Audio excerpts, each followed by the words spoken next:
Hola a todos, mi nombre es Bruno Isaac Ponce Zúñiga y soy estudiante de la Universidad Virtual del Estado de Guanajuato de la carrera de Derecho. Mi matrícula es 22 y radico en el estado de Querétaro. El presente video es para la materia de Derecho y Personas y Familia, el ejercicio número 2 de la presente unidad. Y en este caso vamos a hablar específicamente de la personalidad jurídica. Empezaremos hablando por dos grandes divisiones de esta personalidad. En primera instancia, la persona física, que corresponde a todo individuo y a todo ciudadano que haya nacido o que se haya naturalizado dentro del país, y en segunda instancia vamos a hablar de las personas morales. La personalidad jurídica se integra por seis atributos. Uno, capacidad, estado civil, patrimonio, nombre, domicilio y nacionalidad. En ese sentido, y siguiendo la lógica del fascículo, nos centramos en el capítulo de capacidad, ya que eso consideraría algo muy importante.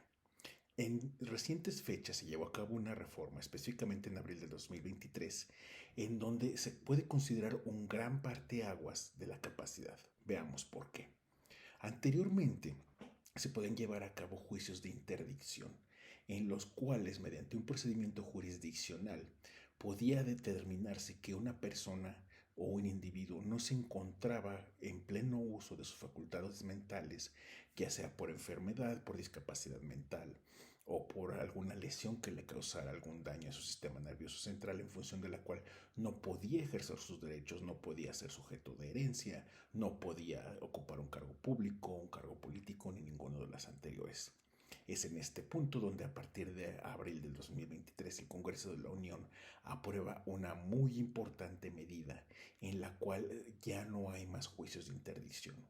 Es decir, la persona, todo individuo puede gozar completamente de sus derechos independientemente de su capacidad mental, sus facultades mentales o alguna otra enfermedad que lo aqueje.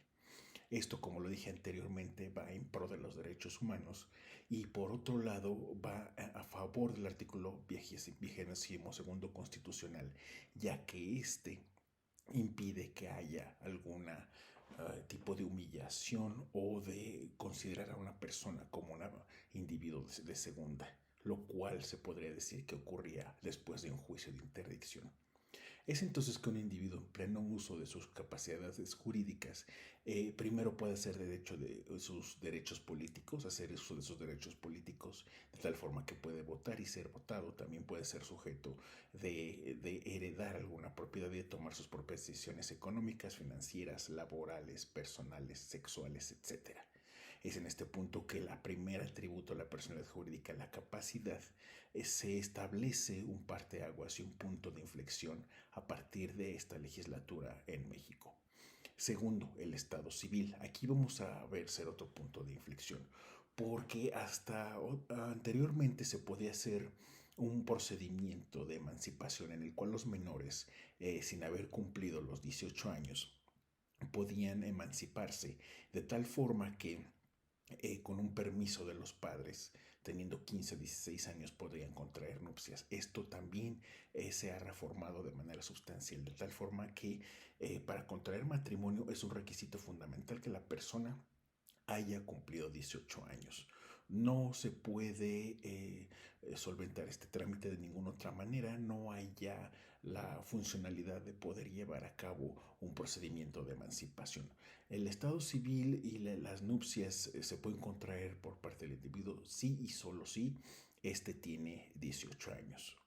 Tercero, patrimonio. El patrimonio es todos aquellos bienes materiales e inmateriales que son parte de la riqueza del individuo y que son susceptibles de ser heredados, de ser vendidos, de ser comprados y de ser enajenados.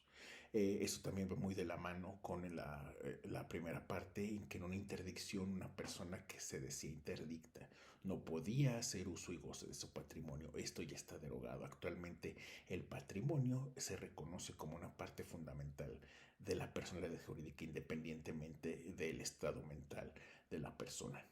Cuatro, el nombre, por supuesto. Hay nuevas leyes a partir de 1997-98 en que ya no se permite a los registros civiles y a todos los oficiales que pongan nombres derogatorios, pongan nombres que pudieran ser humillantes para las personas. Cinco, el domicilio. El domicilio es en función de donde se dice o se presume que habita la persona. Puede ser también un domicilio establecido, no necesariamente de facto, sino por ejemplo un domicilio procesal, en el caso en que el individuo esté llevando algún asunto externo, digamos, es un individuo que radica en Querétaro, pero lleva un asunto en San Luis Potosí por llevar así sus intereses, pues hay un domicilio procesal. De otra forma, se reconoce el domicilio en donde habita comúnmente. Y 6, la nacionalidad. La nacionalidad es evidentemente el origen, la patria de la persona y esta reconoce derechos y obligaciones. Esto también es muy importante porque a partir de los años 90 se reconoce la doble nacionalidad y aquí hay muchos paisanos en el vecino del norte que trabajan y que aportan muy fuerte a la economía nacional, de tal forma que no se les permitía que si se nacionalizaban norteamericanos podían seguir gozando de su ciudadanía mexicana. Por el contrario, actualmente ya es posible que un mexicano que se fue a vivir a los Estados Unidos, independientemente del tiempo que tenga y ya legalizó su estatus allá, pueda tener la doble ciudadanía y pueda transitar entre los dos países sin ningún problema. Eso también representa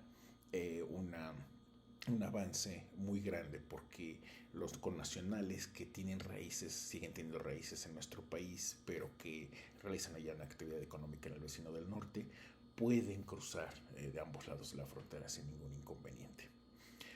Habiendo visto estas partes de la persona física, del individuo como tal, vamos a la persona moral. La persona moral se crea ante un notario, ante un fedatario público, ante una correduría pública, por uno o varios socios que forman parte de esta, y es el registro público de la propiedad y la propiedad intelectual el que le da un nombre, y sus funciones van a estar exclusivamente en función de su objeto social. Es decir, si su objeto social es lucrativo, como una sociedad anónima de capital variable, compraventa, comercialización, una asociación civil inclusive. Sin embargo, hay otras cuyo objeto social es muy distinto y cuyo objetivo de existir es radicalmente diferente, como en el caso de las instituciones de asistencias privadas, las instituciones de asociaciones civiles que se dedican a ayudar a personas menos afortunadas. Su objeto social es muy distinto y también están dotadas de una capacidad jurídica y están dotadas de acuerdo a sus estatutos para los cuales fueron creados y para los cuales tienen una finalidad. Esto también es muy importante, ya que las personas morales en primera instancia son un poquito más vigiladas por las autoridades tributarias, el Servicio de Administración Tributaria y la Secretaría de Hacienda y Crédito Público, ya que en muchas ocasiones no cumplen con su finalidad como debe de ser. Es decir, hay asociaciones que son creadas como asociaciones civiles sin fines de lucro y tristemente en muchas ocasiones son ocupadas para lavado de dinero y actividades ilícitas. Es en función de esta personalidad jurídica en que se les reconocen obligaciones y atributos con los cuales los socios, los integrantes deben de cumplir y apegarse completamente a la ley. Es en este sentido que ya reconoce el Estado las asociaciones y las sociedades civiles como un ente sujeto de derechos y sujeto de obligaciones. Es de esta forma en que el Estado garantiza y reconoce la existencia de individuos y de organizaciones, por otro lado. Así, de esta manera, se cumple la ley y se dan los estatutos y los atributos jurídicos necesarios para mantener cualquiera de las organizaciones dentro del marco legal y de acuerdo a sus consideraciones que tenga cada uno.